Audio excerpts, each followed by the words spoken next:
का मैं धन्यवाद करना चाहूंगा, साधुवाद करना चाहूंगा कि आपने इस मुद्दे को उठाया।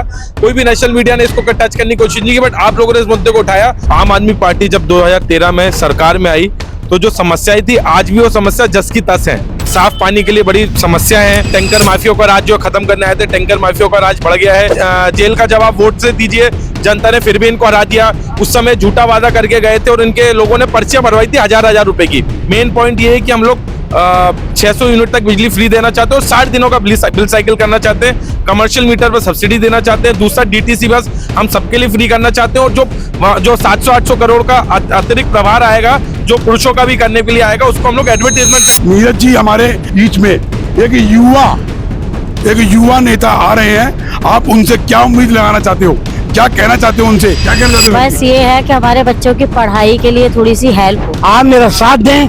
वाल्मीकि समाज अगर एक नहीं हुआ और मेरी बात को नहीं सुना और मुझे नई दिल्ली से विजय घोषित नहीं किया और केजरीवाल को नहीं उन्होंने हराया, तो आप जान लीजिएगा भविष्य आपका कोई भी ठीक नहीं होगा।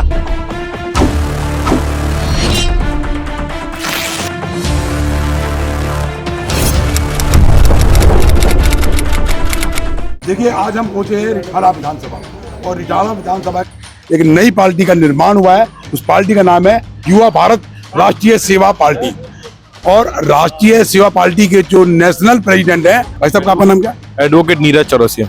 नीरज चौरसिया जी, जो अभी आपने एक पार्टी का निर्माण किया है, तो ऐसा क्या आप जनता के सामने लाना चाहते हो? 3 पार्टियां ऑलरेडी यहाँ पर हैं और इसके होते हुए हमें क्यों पार्टी बनाने की जरूरत पड़ी। तो आज अगर आप देखेंगे तो जो मूलभूत समस्याएं हैं, जो आप आम आदमी पार्टी जब 2013 में सरकार में आई तो जो समस्याएं थी आज भी वो समस्या जस की तस है। अगर आप बात करें पानी की तो आज भी पानी के लिए बड़ी साफ पानी के लिए बड़ी समस्या है। बहुत सारी जगह दिल्ली में टैंकर माफियों का राज जो खत्म करने आए थे, टैंकर माफियों का राज बढ़ गया है। इन्हीं के विधायक टैंकर माफिया बन चुके हैं। आप बात करें, ये लोग आए थे कि जी हमें एमसीडी में ले आइए, हम कूड़े का पहाड़ खत्म कर देंगे। कूड़े के बड़े पहाड़ तो खत्म नहीं हुए, बट गली गली में जरूर कूड़े के पहाड़ बन गए हैं।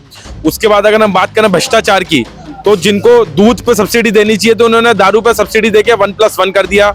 हमारी माता बहनों ने वो जुल्म भी चाहा है, क्योंकि हर चीज की एक लिमिट होती है और उनने भ्रष्टाचार किया, भ्रष्टाचार पे जेल भी गए। उसके बाद में इनने चुनाव में ये भी बोला कि भाई जेल का जवाब वोट से दीजिए, जनता ने फिर भी इनको हरा दिया। उस समय झूठा वादा करके गए थे और इनके लोगों ने पर्चियां भरवाई थी हजार रुपए की। वो हजार रुपए की पर्ची आज भी माता बहनें देखती है और बोलती मेरा 1000 रुपए कब आएगा। कुछ 3 दिन पहले केजरीवाल जी आते हैं और फिर झूठा नाटक करते हैं कि जी आपका 1000 रुपए जी फाइनल हो गया है, और 1000 रुपए फाइनल तो हो गया बट आज ही नहीं मिल पाएगा। नीरज जी, ऐसा तो नहीं है जैसे केजरीवाल ने एक भरोसा दिया था कि भाई हम तो आम है और बाद में फिर वो क्या हो गए खास। जनता जो है, जो भी है, आपको जनप्रतिनिधि चुन के लाना जनता को, चाहे वो भारतीय जनता पार्टी है, चाहे वो आम आदमी पार्टी है, चाहे वो कांग्रेस पार्टी है। आपका भी एक दल नया आया है, तो क्या आपका दल जनता की उस आवाज को जो जनप्रतिनिधि चुन के जनता लाती है, उसकी आप जनता की आवाज को सराहेंगे? आप आम आदमी से खास आदमी वाली बात तो नहीं होगी? सर, सबसे पहले मैं आपको बताना चाहूंगा कि हमारी पार्टी में जितने भी लोग जुड़े हैं, पेट सर हमारे सबके भरे हुए हैं। हम अपनी जगह पर सब स्टेबल हैं।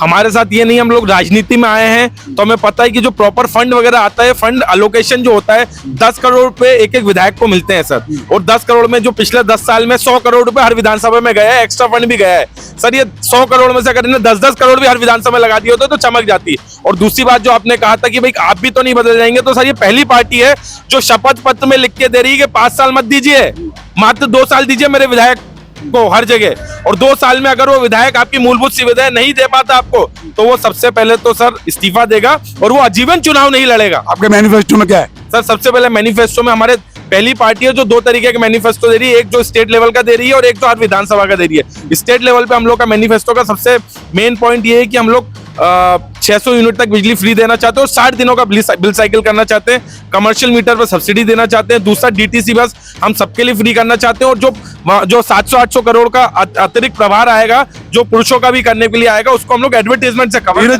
नीरज जी, ये जो फ्री का जो मामला है, जो अन्य पॉलिटिकल पार्टियां जो सरकार में रहते हुए फ्री वितरण कर रही है, क्या उससे देश चलेगा? और अभी आपने भी कहा कि भाई हम फ्री ये करेंगे, फ्री वो करेंगे। अभी आम आदमी पार्टी का एक छोटा सा नुक्ता बता रहा हूं मैं, जो फ्री का है। अब पुरुषों के लिए आप कोई मतलब सुविधा नहीं है, पुरुषों के लिए मतलब बसों के अंदर कोई छूट नहीं है, किराया देना है उनको बस का। लेकिन महिलाओं के लिए वो कैसा मतलब बस का किराया माफ है, जब महिला बस में बैठती है और उसको एक पर्ची दे दी जाती है, वो कौन सा हिसाब किताब है, वो क्या है, फ्री कहाँ से हो गया? सर देखिए, मैं आपको वही बताना चाह रहा हूँ जो अगर उसकी काउंटिंग की जाए तो जी, वो मैं आपको बताना चाह रहा हूँ। जो आपने कहा ना कि फ्री का कैसे चलेगा, तो सर आज दिल्ली जो एक स्टेट है, इसकी इनकम कोई नहीं है। सबसे पहले अगर देखा जाए तो हमने प्रॉपर प्लान बनाया कि दिल्ली की इनकम कैसी बढ़ाई जाएगी। आज एमएनसीज गुड़गांव में काम करती है, नोएडा में काम करती है, वो लोग नोएडा और गुड़गांव को टैक्स दे रहे हैं, दिल्ली को टैक्स नहीं मिल रहा है। तो हम लोग का सबसे पहले कि एक हाईटेक सिटी बसाई जाएगी जिससे एमएनसीज दिल्ली में आए, दिल्ली के लोगों को रोजगार भी मिले और वो टैक्स का पैसा दिल्ली के लिए और वो टैक्स का पैसा हम लोगों के लिए उपयोग में लाएंगे। और दूसरी बात अगर आप कर रहे हैं तो जैसे पिंक बस टिकट घोटाला ऑलरेडी आम आदमी पार्टी द्वारा किया जा रहा है, जो आज ये लोग कहते हैं कि 15 लाख महिला रोज सफर कर रही है, जो कि गलत है। ऑफिशियली आंकड़ों के हिसाब से, पुराने आंकड़ों के हिसाब से देखा जाए तो 6-7 लाख महिला रोज सफर करती है। सफर तो कर रही है, लेकिन वो पर्ची जो है वो किस काउंटिंग में दी जा रही है? अगर फ्री है तो फ्री की तो नहीं हो रहा ना, पर्ची क्यों दी जा रही है? वही बताना चाह रहा हूँ आपको, मैं वही बताना चाह रहा हूँ। एक पर्ची का 10 रुपए जाता है सर। जो 6 लाख, जो अगर 15 लाख पर्चियां कट रही हैं, तो जनता की जेब से 15 लाख का 1.5 करोड़ रुपए रोज जा रहा है प्राइवेट बस वालों के जेब में, जो घूम के इनकी पार्टी के पास आ रहा है। तो ये जो केजरीवाल जी है पढ़े लिखे हैं, पढ़े लिखा घोटाला करते हैं। इनने जो भी घोटाले किए सब पढ़े लिखे वाले। इनने फर्जी मेडिकल जांचें कराई, फर्जी इनने मेडिसिनें बंटवाई, इनने जो दारू पे घोटाला किया उस पे इनने पीछे से पैसा लिया जिसपे जाके गोवा और पंजाब चुनाव लड़े। तो ये बड़ी पढ़ी लिखी तरीके से घोटाला कर रहे हैं और ये जनता का पैसा जो जनता के पास आना चाहिए था वो इन लोगों की जेबों में जा रहा है और इनके जो आपके पॉलिटिशियन है इन लोगों की जेब में जा रहा है। नीरज जी, मैं आपके सामने ये जनता बैठी हुई है, मैं जनता से एक सवाल पूछना चाहता हूँ कि आपके जो युवा भारत राष्ट्रीय सेवा पार्टी है, मैं जनता से पूछता हूँ, ये सभी जनता से एक ही बारी में पूछता हूँ कि एक युवा नेता आपके बीच में आए, क्या उम्मीद, क्या लक्ष्य है? लक्ष्य तो यही है, देखो करके दिखाएंगे तो लक्ष्य आप सामने ही आ जाएगा। आपका क्या कहना अंकल जी? हमारा यही कहना है कि इसको जो है उखाड़ के फेंकना है इसको, केजरीवाल को। किस भ्रष्टाचारी को? केजरीवाल। हाँ। कोई ऐसा भ्रष्टाचार बनाइए जो उन्होंने किया हो। भ्रष्टाचार यही है कि हमें ये तो एक के साथ एक फ्री दे रहा है, एक दारू के साथ एक फ्री। हाँ। पहले एक से ही महिलाएं, परिवार, लोग मतलब परेशान थे, तो अब एक के साथ एक फ्री हो गया। सारे शराबी और कर दिए उसके अंदर हैं। जब एक के साथ एक फ्री हो गया तो बहुत सारों की मौत भी हुई है, बिल्कुल। परिवार लुट गए। उसके लिए हाँ जी, हाँ तो जी, ठीक है, बिल्कुल। इसके लिए बहन जी आप, कुछ महिलाएं बैठी हुई हैं और नीरज जी हमारे बीच में एक युवा नेता आ रहे हैं, आप उनसे क्या उम्मीद लगाना चाहते हो, क्या कहना चाहते हो उनसे, क्या कहना चाहते हो? बस ये है कि हमारे बच्चों की पढ़ाई के लिए थोड़ी सी हेल्प हो, क्योंकि हम गरीब आदमी पढ़ा नहीं सकते, एजुकेशन बहुत भारी पड़ती है, बहुत ज्यादा। लेकिन दिल्ली सरकार तो कहती है कि हमने एजुकेशन के रास्ते खोल दिए, एजुकेशन फ्री, स्कूल में सब कुछ फ्री, टीचर फ्री। जी, कहने वाली बात है। मतलब बिल्डिंगें बना दी, स्कूल पॉलिश कर दिया।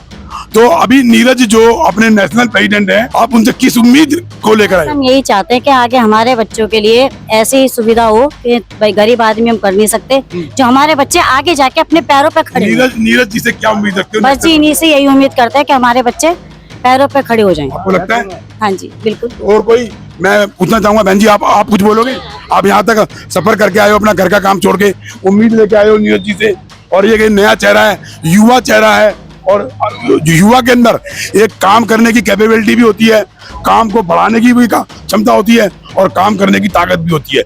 हक जो नहीं मिल रहा उसको छीनने का अधिकार भी रखते हैं। तो आप नीरज जी से, इस वाली जो पार्टी है, जो आम आदमी पार्टी की तरह आ रही है, उभर रही है, उन्होंने भी ऐसे ही कहा था, अभी क्या कहना चाहते हैं उनसे, क्या डिमांड है?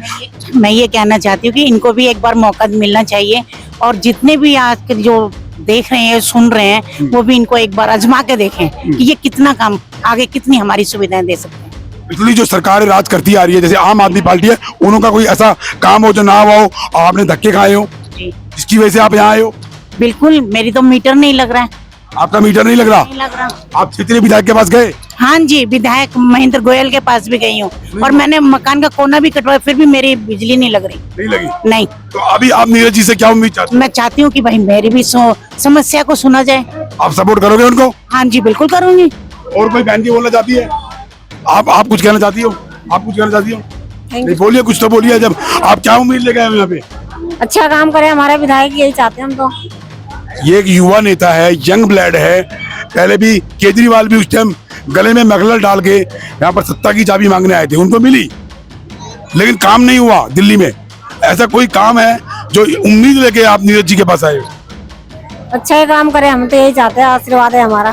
तो ये देखिए, जनता की छोटी छोटी समस्याएं होती हैं, और जैसे राशन कार्ड नहीं बना, बच्चों के स्कूल की फीस है, बिजली है, पानी है। कुछ लोगों से हमने बात की, वो कहते पानी फ्री है। कुछ लोगों से नहीं बात करके नहीं, हमारे पास तो 1500 और 2000 लीटर की टंकी लगी पड़ी है, तो फ्री कहाँ है? तो इस उम्मीद के साथ एक नई पार्टी का गठन किया गया, और उनके जो नेशनल अध्यक्ष हैं वो है नीरज, युवा नेता है। तो अभी हमने उनसे पूछा, अपने उनके विजुअल लिए, तो हम दिखाना चाहेंगे इस विधानसभा को कि आने वाला टाइम वो ताजप्रस्ती 2025 की अब किसके सर होगी? केजरीवाल के सर होगी, या कांग्रेस के सर होगी, या भारतीय जनता पार्टी के सर होगी? नमस्कार, मैं चंचल सैनी। यहाँ पे नीरज चौरसिया उतरे हैं रिठाला विधानसभा की तरफ से। तो इस मुद्दे पे हम आम जनता से पूछना चाहेंगे कि उन्हें वो नेता कैसे लगते हैं, उन्हें किस तरह से वो देखना चाहते हैं। जो नीरज चौरसिया जी जो आपके यहाँ से क्षेत्र से जो पार्टी की तरफ से उठ रहे हैं, ठीक है, इलेक्शन के लिए, तो उन्हें आप कैसे देखना चाहते हैं? किस तरह से आप सोचते हैं कि वो हमारे लिए बहुत अच्छा कर लेंगे, कैसे करेंगे? हम और नेताओं से अच्छा देखना चाहते हैं। जो आज तक जो नेता आए सब वायदे कर जाते हैं और काम होते नहीं है। ना गलियां बनती, ना मीटर लगते, ना आधार कार्ड, ना राशन कार्ड। तो हम तो इनसे ये उम्मीद लगाए कि सारा कुछ हमारे ये जीते, आगे इनको भी चांस मिले और आगे हमारा कुछ काम होना चाहिए। बच्चे अच्छे स्कूल में पढ़े, बच्चों के एडमिशन बढ़िया हो, साथ भी खड़े होते हैं। कोई मुसीबत परेशानी आती है तो खड़े होते हैं, आधार कार्ड भी बनवा रहे हैं। हाँ, आप उन्हें कितने टाइम से जानते हैं? अपने यहाँ क्षेत्र में काम करते हो कितने टाइम से? जानते हैं, जान गए 2-3-4 साल हो गई हमें यहाँ रहते हुए। 2-4 साल से वो यहाँ पे क्षेत्र में काम करते नजर आ रहे हैं आपको? आ रहे हैं 2-3 साल। उन्होंने अब तक 3-4 साल में जो यहाँ पे रह के काम करा है, वो किस तरह का काम करा है? अच्छा करा है, लोगों के साथ खड़े होते हैं, कोई काम होता है उसके संग जाते हैं, उन लोगों के साथ। गलियां की प्रॉब्लम होती है किसी की, तो करते हैं सब कुछ। राष्ट्रीय सेवा पार्टी, सेवा भाव के लिए आए वो। जो अन्य पॉलिटिकल पार्टियों में गड़बड़ घोटाला, वो चाबी जो हर ताले में लगती है, वो सोने की कुर्सी जो उस कुर्सी पे बैठने के बाद बोर्ड के माध्यम से छोड़ देते हैं भटकने के लिए। अभी हमने इन्हीं की विधानसभा के अंदर, इन्हीं के खेमे में कुछ जनता से पूछा, कुछ महिलाओं से पूछा, कुछ बाहर जाके यहाँ के लोगों से पूछा, सभी का तकरीबन यही कहना था कि काम नहीं होता। झूठ के ऊपर घी की रोटी को चिपड़ के हमारे को परोस दी जाती है, उसमें सब्जी नहीं होती है। तो इस तरीके का काम यहाँ पर दिल्ली में हो रहा है। अब चाहे कह लीजिए आम आदमी पार्टी या भारतीय जनता पार्टी, और कांग्रेस का तो वजूद ही खत्म हो गया। इसीलिए नीरज जी एक नई पार्टी का निर्माण करके यहाँ खड़े हुए हैं, और जनता के हित में, युवाओं के हित में, महिलाओं के हित में, बुजुर्गों के हित में ये काम करना चाहते हैं। हमारे बीच में एक अहम रोल अदा करने वाले, जिनका 38 लाख वोट बैंक है दिल्ली में, वाल्मीकि समाज, एक समाज है हिंदुइज्म के अंदर। 38 लाख वोट बैंक है उनका, लेकिन बटे होने के कारण वो अब एकत्र करने की ड्यूटी लगा चुके हैं भाई नीरज जी के साथ। आपका मैं इंस्पेक्शन मीडिया ग्रुप में स्वागत करता हूं, और आपसे मैं पूछता हूं कि आप अपने समाज को पार्टी के नाते, समाज के नाते किस तरीके से संबोधित करोगे, किस तरीके से एक मुट्ठी में बांधोगे, ताकि युवा नेता और आप जनता का, पीड़ित जनता का, जो इन पॉलिटिकल पार्टियों से दुखी हैं, चाहे वो राशन कार्ड, चाहे वो बच्चों की पढ़ाई लिखाई, चाहे स्वास्थ्य, किसी भी चीज को लेके, रोड को लेके, फुटपाथ को लेके, आपका उनका क्या कहना है? आपकी आगे की जो प्रक्रिया है इस पार्टी को लेके, वो क्या है? मैं आपका बड़ा धन्यवाद करता हूं। मैं राजेश कमल, दिल्ली प्रदेश महासचिव, युवा भारत राष्ट्र सेवा पार्टी। मैं बहुत बड़ा अपने आप को भाग्यशाली समझता हूं कि मुझे ऐसा पद दिया गया वाल्मीकि समाज के नाते कि मैं हैरत में हूं। और हमारे चावड़ा जी, विशाल चावड़ा जी, वो हमारे प्रदेश अध्यक्ष हैं, और आज मैं नई दिल्ली से मैं उम्मीदवार हूं, और आप हैरत में पड़ जाएंगे। उसमें पूर्व मुख्यमंत्री जिन्हें आप केजरीवाल जी कहते हैं, और संदीप दीक्षित जो कि शीला दीक्षित के सुपुत्र हैं, और इसके अलावा और भी कई दिग्गज हैं। उसमें प्रवेश वर्मा जी, वो भी पूर्व मुख्यमंत्री के पुत्र हैं। लेकिन आपको हैरानी होगी, मैं एक गरीब वाल्मीकि समाज से मेरी माँ झाड़ू लगाती थी, अभी भी जिंदा है। और मैं ये देखा कि इन लोगों ने मेरे समाज के साथ कैसा कैसा व्यवहार किया। इन ये बहुत समाज मेरा बहुत सीधा साधा समाज है, इनकी चालाकियों में घिर गया है और फंस गया है। मैं इनको निजात दिलाने आया हूँ, आप मेरा साथ दें। वाल्मीकि समाज अगर एक नहीं हुआ और मेरी बात को नहीं सुना और मुझे नई दिल्ली से विजय घोषित नहीं किया और केजरीवाल को नहीं उन्होंने हराया, तो आप जान लीजिएगा भविष्य आपका कोई भी ठीक नहीं होगा। अभी पिछले 10 साल के अंदर केजरीवाल जी ने एक फतवा जारी करा आपके समाज में बीच में बैठ के, वाल्मीकि समाज के बीच में पचकुइया पे जाके, और उन्होंने चिन्ह ले लिया वो लक्ष्मी जो हर घर के अंदर पूजी जाती है, वो धनतेरस के दिन खरीदी जाती है, वो लक्ष्मी उन्होंने ले ली जिसका नाम है झाड़ू। बुहारी, वो उनका कहना था कि मैं झाड़ू तुम्हारी ले रहा हूं और काम भी तुम्हारे आऊंगा, लेकिन वो काम आया, वाल्मीकि समाज के काम आया, वाल्मीकि समाज का तो उसने सकेरा ही सकेर दिया। उसके लिए आपका क्या कहना है? मैं आपको एक सबसे बड़ा सत्य रहता कड़वा सत्य जो सबको दिखाई दे रहा है, वाल्मीकि समाज की जो झाड़ू है, जो इसके टोपी में लगी झाड़ू है, वो दोनों अलग अलग है। इसको बहुत बड़ा इन्होंने वाल्मीकि समाज को लूटा है। वाल्मीकि समाज की झाड़ू का दक्षिण है, वो बड़ी झाड़ू है और ये घर को साफ करने वाली झाड़ू है। इससे समाज की गंदगी साफ नहीं होगी। जो इन्होंने अपने वक्तव्य में कहा था, ऐसा मूर्ख बना दिया, ऐसी मोहिनी मंत्र मार दी, ऐसे जलेबियां मार दी, ये सारे के सारे बौखला के आज तक इस बात को डिफाइन नहीं कर पाए।